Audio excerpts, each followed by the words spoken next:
Yeshua said to him, I am the way, the truth, and the life. No one comes to the Father except through me. In this video, we'll be talking about life or salvation versus death or Sheol. So stay tuned. The first thing I need to do, I guess, is lay a little bit of foundation groundwork for anybody new who may be listening to this. Hebrew names have meaning. For instance, Yeshua's name means salvation. So, as the angel said to Joseph in Matthew 1:21, and she will bring forth a son, and you shall call his name Yeshua, for he will Yoshia, or save his people from their sins. So, we know that following Yeshua is the path to salvation. But we know also that Yeshua says in Matthew 7:13 and 14, enter by the narrow gate, for wide is the gate, and broad is the way that leads to destruction, and there are many who go in by it. Because narrow is the gate, and difficult is the way which leads to life, and there are few who find it, only few who find it. But Yeshua immediately starts giving us clues to identifying the false path, the wrong path, the path that leads to Sheol. The next verse, Matthew 7:15, says, beware of false prophets who come to you in sheep's clothing, but inwardly they are ravenous wolves. Verse 16, you will know them by their fruits. Notice that he didn't say you will know them by their words. And then in verse 20 he says, therefore, by their fruits you will know them. At this point in time, worldwide speaking, I feel a real need to start pressing in to the Messiah. We need to have our antenna up for what he wants to tell us and just press in to Yeshua. As John says in John 10, verse 27 through 30, my sheep hear my voice, and I know them, and they follow me, and I give them eternal life, and they shall never perish, neither shall anyone snatch them out of my hand. My Father, who has given them to me, is greater than all, and no one is able to snatch them out of my Father's hand. I and my Father are one. Right now, we should be pressing in to our Good Shepherd, because in him is life, and he tells us that there's a time coming that has not been like any time that's ever been on the earth, even worse than Noah's flood. And he, Yeshua, our Good Shepherd, is the way, the truth, and the life. And no one comes into the Father except through him. He is the only way. So, friends, we know that we need to be pressing into him. No one else.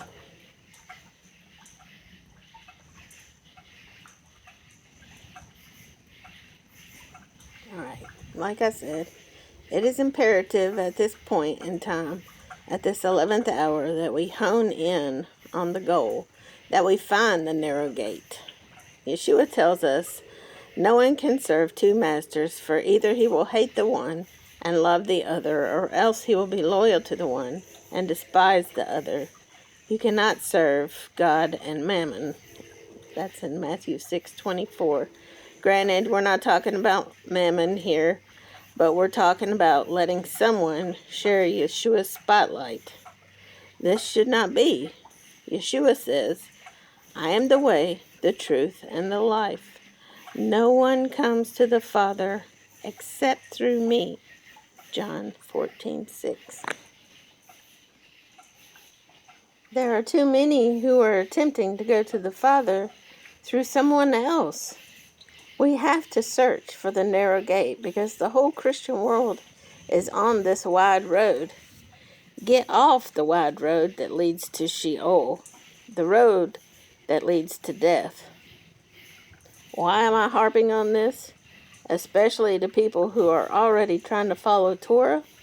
Because this person teaches a doctrine that Torah observant people believe, but that Yeshua never once teaches. And this belief will be the reason that scores of Torah believers die unless they reject his false doctrine. Ezekiel 18:32 says, For I have no pleasure in the death of one who dies, declares Adonai Yahovah. Therefore turn and live. It is crucial that we have our foundation on the rock and not on the sand of a false teacher. It is time to press into Yeshua and his teachings, Torah. Yeshua gives us scores of hints for identifying false prophets. Let's look at a few. The first one I want to go to is Matthew 24:24, which says, For false Christs, or people who claim to be anointed but who are not, and false prophets will rise and show great signs and wonders to deceive, if possible, even the elect. And then verse 25 says, See, I have told you beforehand. So it's kind of like our saying, I told you so. But Yeshua warns us pointedly that this will happen. Do we have any record of anyone whom all of Christendom follows who claims to have done great signs and wonders? The next verse I want to mention is Matthew 7:21 through 23, which is where Yeshua is speaking and mentions wonders again. He says, Not everyone who says to me, Lord, Lord, shall enter the kingdom of heaven, but he who does the will of my Father in heaven. Many will say to me in that day, Lord, Lord, have we not prophesied in your name, cast out demons in your name, and done many wonders in your name? And then I will declare to them, I never knew you. Depart from me, you who practice lawlessness, or Torahlessness. Depart from me, or possibly the scariest words in all of the Bible. But the next verse I want to bring to your attention is a huge hint. It is Matthew 23, verse 15, which is Yeshua saying, Woe to you, scribes, or writers, and Pharisees, hypocrites! For you travel land and sea to win one proselyte, and when he is won, you make him twice as much a son of hell / Sheol as yourselves. Do we know of anyone whom all Christendom follows who is a writer, a Pharisee, a hypocrite, who traveled land and sea, and he went to win proselytes? At this point, we should look up the word Sheol in a concordance and see if we know anyone whose name is spelled the same. And this is how you spell Sheol in Hebrew. And here is the Strong's number for Sheol. Yeshua warns his disciples in Luke 12:1b, Beware of the leaven of the Pharisees, which is hypocrisy. Do we know of any Pharisees that all of Christendom follows? Yeshua warns his disciples again in Mark 8:15. Take heed, beware of the leaven of the Pharisees and the leaven of Herod. Again, do we know of any Pharisee that all of Christendom follows who is also a relative of Herod. Another version of that would be Matthew 16:6. Then Yeshua said to them, "Take heed and beware of the leaven of the Pharisees and the Sadducees." And 12 says, "Then they understood that he did not tell them to beware of the leaven of bread, but of the doctrine of the Pharisees and Sadducees." In this same chapter of Matthew 16, we have another hint, but this one is directed at Peter.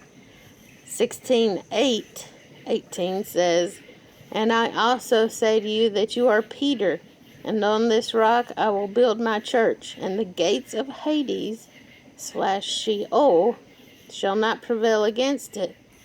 We have Yeshua referring to Sheol again. Do we know of anyone who may try to come against Peter?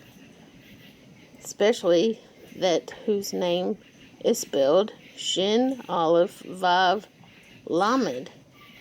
Yeshua says in John 5:31, "If I bear witness of myself, my witness is not true." Do we know of anyone whom all of Christendom follows who is constantly a witness of himself? Yeshua continues in John 5:43, "I have come in my Father's name, and you do not receive me. If another comes in his own name, him you will receive." Look at a verse in John 10, verse 1, that says, "Most assuredly I say to you, he who does not enter the sheepfold by the door, but climbs up some other way," not the Acts 1:21 and 22 way, "the same is a thief and a robber." We need to look real close at the Acts 1:21 and 22 way, which reads,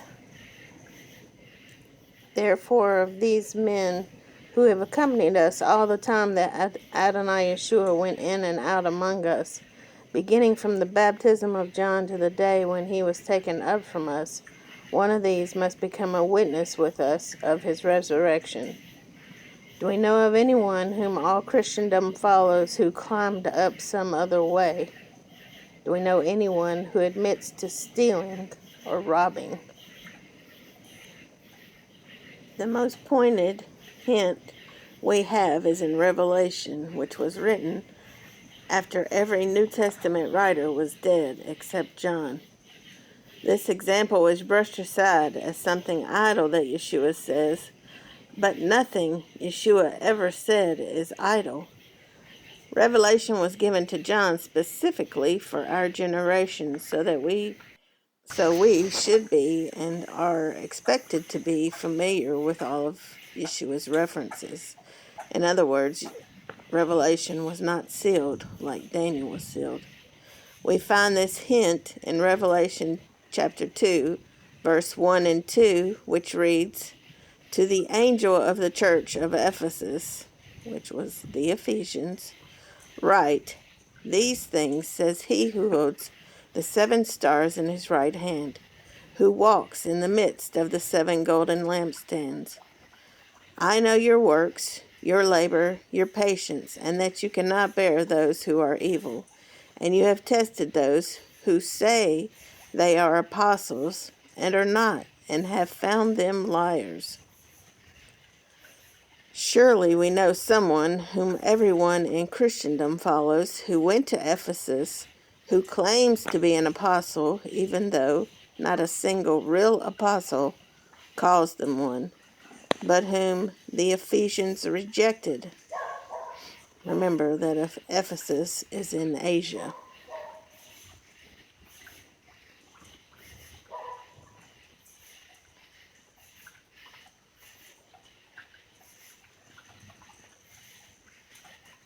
A second hint in Revelation is in chapter 2, verse 14, which reads, "But I have a few things against you, because you have there those who hold the doctrine of Balaam, who taught Balak to put a stumbling block before the children of Israel, to eat things sacrificed to idols, and to commit sexual immorality."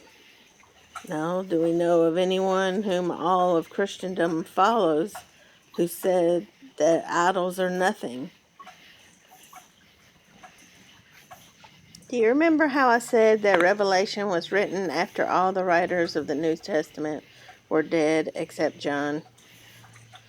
Well, sometimes what Yeshua is silent about is just as important as what he says. But he also makes the point to confirm that there are still only 12 apostles in Revelation 21:14, which reads, "Now the wall of the city, the new city of Jerusalem, had 12 foundations, and on them were the names of the 12 apostles of the Lamb." I can assure you that one of the very foundations of the holy city will not have Sheol written on it, or Shin, Aleph, Vav, Lamed. One of our first hints at the false apostle is way back in Genesis 49. Verse 1 of that chapter reads, "And Jacob called his sons and said, Gather together, that I may tell you, Aleph and Tav, what shall befall you in the last days," or latter days. And these are the days we find ourselves in now.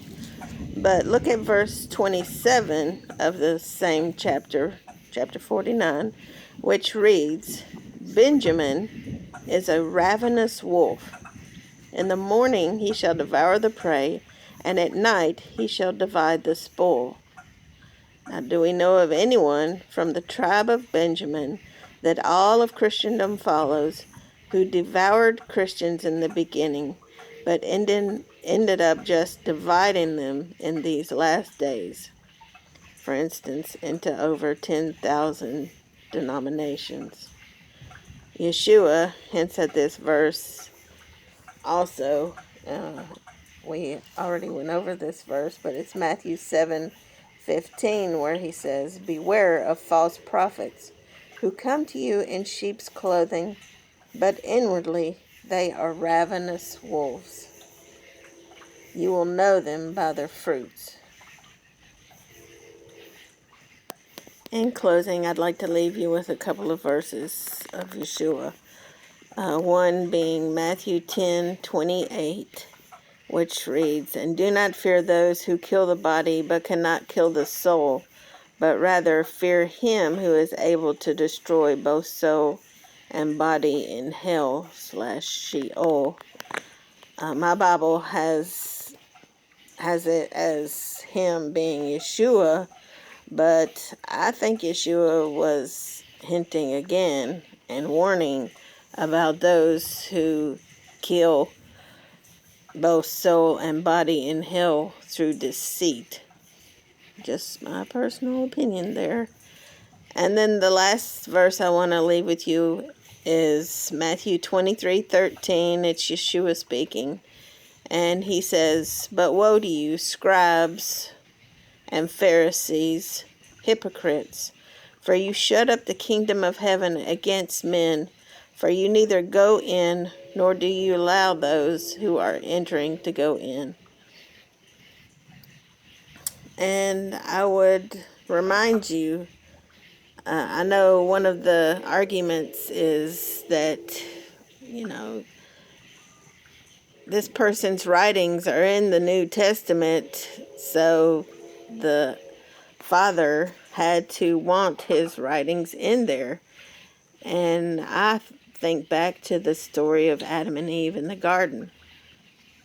The snake, the serpent, was also in the garden. And what he said to Eve was actually correct. But what was the fruit of the serpent?